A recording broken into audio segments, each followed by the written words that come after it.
Delhi NCR में बसाए जाएंगे 8 नए शहर। एक स्मार्ट सिटी डेवलपमेंट प्रोजेक्ट के तहत 2041 का मेगा प्लान तैयार है।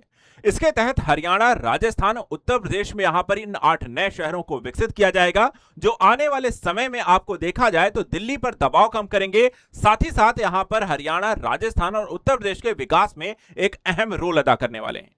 आज हम यहां पर इसी प्रोजेक्ट के बारे में डिस्कस करने जा रहे हैं कि आखिर ये 8 नए स्मार्ट सिटी कहां विकसित होंगी, इसमें एक्सप्रेसवे कॉरिडोर, आरआरटीएस कॉरिडोर के साथ साथ इसकी कनेक्टिविटी कैसे स्थापित की जाएगी, 30 मिनट वर्क प्ले यहां पर क्या है और साथ ही साथ यहां पर कितना बड़ा निवेश इसके लिए किया जा रहा है और ये कब तक आपको पूरे बनकर के तैयार होंगे। चलिए एक एक करके आप सभी को बताते हैं। वीडियो को पूरा जरूर देखिए अगर आप भी जानना चाहते हैं आखिर ये दिल्ली एनसीआर में किस तरीके से विकसित हो रही ये नई परियोजना है।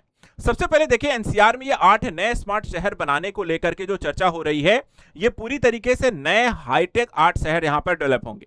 इन शहरों में बेहतर कनेक्टिविटी, रोजगार और आधुनिक सुविधाएं उपलब्ध कराई जाएंगी और साथ ही जो लक्ष्य रखा गया है कि लोगों की यात्रा को 30 मिनट के भीतर सीमित करना, यानी कि आप इन शहरों में अगर हैं तो यहां से आपको दिल्ली जो होती है दूरी मात्र आपको 30 मिनट रह जाएगी।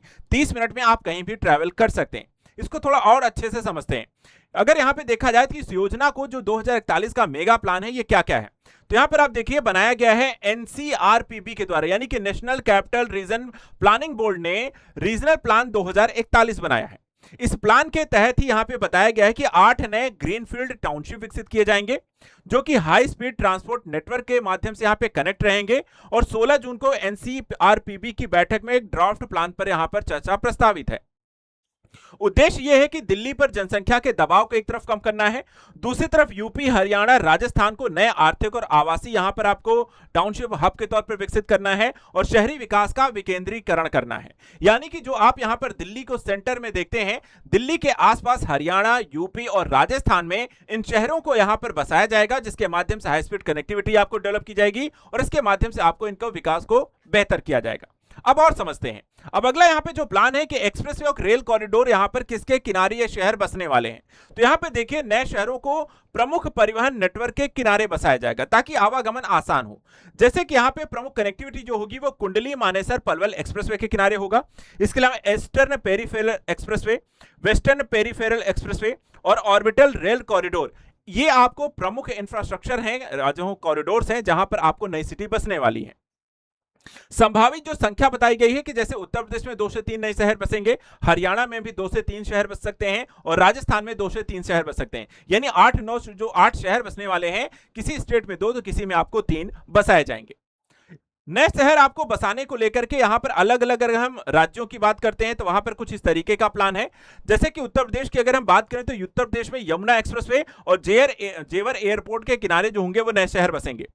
वहीं अगर हम बात करें हरियाणा की तो पंचग्राम, योजना क्षेत्र और नए आर्थिक कॉरिडोर के आसपास बसाए जाएंगे। जबकि अगर हम राजस्थान की बात करते हैं तो अलवर क्षेत्र और तिजारा औद्योगिक बेल्ट के किनारे इन शहरों को विकसित किया जाएगा। यानी तीनों ही राज्यों में अलग अलग आपके क्षेत्रों का चुनाव और इंटरनेट कनेक्टिविटी यहां पर साथ ही साथ रेल और अन्य तरीके से विकसित करके यहां पर जोड़ा जाएगा दिल्ली से। आपको यह भी बता दें इसमें 30 मिनट एनसीआर क्या है, जो प्लान इसमें चर्चा की जा रही है। सबसे पहले 30 मिनट में जुड़ेंगे यहां पर आपको ये है, आपको मान लेते हैं दिल्ली में, और यहां से आपको सोनीपत, पानीपत, दिल्ली, गुरुग्राम, पलवल, ग्रेटर नोएडा, नोएडा, गाजियाबाद या कहीं से भी आपको दिल्ली 30 मिनट में पहुंचा जा सके, इस परियोजना के साथ इसे विकसित किया जा रहा है। और इसके लिए जो है आरआरटीएस नमो भारत ट्रेन, जो कि 160 से 180 किलोमीटर प्रति घंटे की गति से एनसीआर में 8 रैपिड रेल कॉरिडोर भी विकसित किए जा रहे हैं।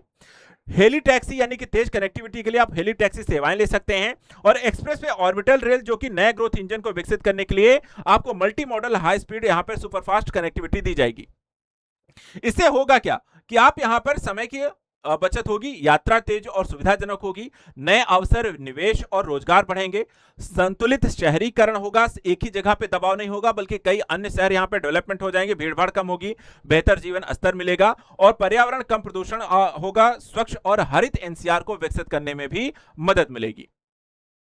इसके अलावा लिव वर्क प्ले क्या है? इन नए शहरों में मिक्स्ड लैंड यूज और टीओडी यानी कि ट्रांजिट ओरिएंटेड डेवलपमेंट मॉडल को अपनाया गया है, जिसमें यानी कि आरामदायक जीवन, सुगम रोजगार और मनोरंजन की सुविधाएं उपलब्ध कराई जाएंगी।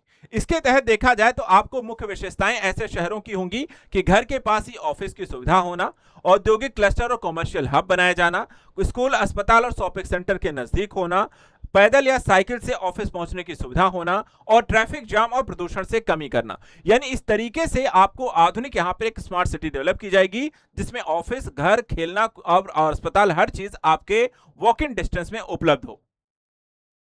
स्मार्ट शहरों को विशेष सुविधाएं यहां पे प्रदान की जा रही हैं। इन स्मार्ट शहरों की बात करें, सबसे पहले तो स्मार्ट कमांड सेंटर बनेंगे। इन कमांड सेंटर यानी कि सुरक्षा और ट्रैफिक की निगरानी के लिए केंद्रीय नियंत्रण केंद्र बनाए जाएंगे, जो कि यहां पे आपातकालीन प्रतिक्रिया, ट्रैफिक और सुरक्षा से जुड़े पहलू देखेंगे। रेडी टू यूज इंफ्रास्ट्रक्चर यानी कि उद्योगों और स्टार्टअप के लिए प्लग एंड प्ले सुविधाएं होंगी, जहां पर आपको साथ ही आपको यहाँ पे इंडस्ट्रियल शेड होंगे, रेडी ऑफिस स्पेस होगा और हाई स्पीड कनेक्टिविटी यहाँ पे दी जाएगी। इसके अलावा 24/7 सेवाएं उपलब्ध कराई जाएंगी, जिसमें आपको स्मार्ट मीटरिंग, 24 घंटे बिजली की आपूर्ति, 24 घंटे पानी की आपूर्ति सुनिश्चित होगी। पर्यावरण अनुकूल अगर देखा तो जीरो वेस्ट मॉडल, जिसके तहत हम गीला, सूखा, रिसाइकल और खतरनाक यहाँ पर अलग अलग आपको तत्वों को, अपशिष्टों को यहाँ पर अलग अलग रिसाइकिल कर सकते हैं। इसे नेट जीरो वाटर मॉडल को विकसित करना, जिसमें हरित ऊर्जा, अधिक हरियाली, स्वच्छ पर्यावरण को फायदा होगा। इसके अलावा अंडरग्राउंड यूटिलिटी नेटवर्क यानी कि जो बिजली और इंटरनेट की तारें हैं, वो आपको खंभों पर ऊपर लटकती हुई नहीं मिलेंगी, बल्कि सड़कों पर तारों का जाल नहीं दिखेगा और आपको ये भूमिगत तौर पर इन्हें डाला जाएगा इन शहरों में। अब इस पूरे प्रोजेक्ट को पूरा करने के लिए 20 लाख करोड़ का इन्वेस्टमेंट लगेगा। यानी कि यहां पर देखा 2030 तक दिल्ली एनसीआर दुनिया का सबसे बड़ा शहरी समूह हो सकता है और अगले 15 वर्षों में करीब 3 करोड़ से अधिक अतिरिक्त लोगों के आवास और सुविधाओं की जरूरत होगी। निवेश की यहां पर इसलिए आवश्यकता होगी। सबसे पहले आवास निर्माण की बात करें, जहां किफायती और आधुनिक आवास चाहिए, स्मार्ट ग्रीन हाउस प्रोजेक्ट होंगे और साथ ही सभी आय वर्ग के लिए आवासीय सुविधाओं को सुनिश्चित करना सबसे अहम होगा। ट्रांसपोर्ट नेटवर्क होने चाहिए, वो भी अलग अलग तरीके के, चाहे मेट्रो हो, आरआरटीएस हो, एक्सप्रेसवे, हाईवे, ऑर्बिटल रेल, बस network, multi modal, high speed connectivity से इन्हें जोड़ना। तीसरा देखा जाए तो नागरिक सुविधाएं यानी कि स्कूल, कॉलेज, विश्वविद्यालय, अस्पताल, स्वास्थ्य केंद्र, पार्क, खेल सुविधाएं और सामुदायिक केंद्रों को बनाना होगा। इसके अतिरिक्त स्मार्ट इंफ्रास्ट्रक्चर, स्मार्ट कमांड बनाना, डिजिटल सिस्टम, 24/7 बिजली, पानी, waste management, underground utility network और साथ ही साथ औद्योगिक और आर्थिक हब को विकसित करना, जिसमें औद्योगिक क्लस्टर्स होंगे, बिजनेस पार्क होंगे, स्टार्टअप, इनोवेशन, आईटी हब, रोजगार सृजन और आर्थिक यहां पर साथ ही विकास के पहलू शामिल होंगे। यानी ये शहर लगभग हर तरीके की आधुनिक सुविधाओं से परिपूर्ण होंगे, शिक्षा से लेकर के रोजगार के पहलू होंगे, आधुनिक तकनीकें होंगी, जीवन आसान होगा, कार्य करना इजी होगा और साथ ही यहां पर जनसंख्या के दबाव, पर्यावरण हितैषी भी होंगे। तो आपका क्या कहना है? क्या आप भी दिल्ली एनसीआर में बन रहे 8 नए शहरों स्मार्ट सिटी को लेकर के उत्सुक हैं? क्या आपके हरियाणा, राजस्थान या उत्तर प्रदेश में बसने जा रहे इस नए सिटी को लेकर के आप और भी जानना चाहते हैं, साथ ही इससे संबंधित ऐसे डेवलपमेंट प्रोजेक्ट के बारे में, करंट अफेयर्स के बारे में, तो चैनल को सब्सक्राइब करके रखें और कमेंट जरूर करें। आज के लिए इतना ही। Thank you so much and good luck.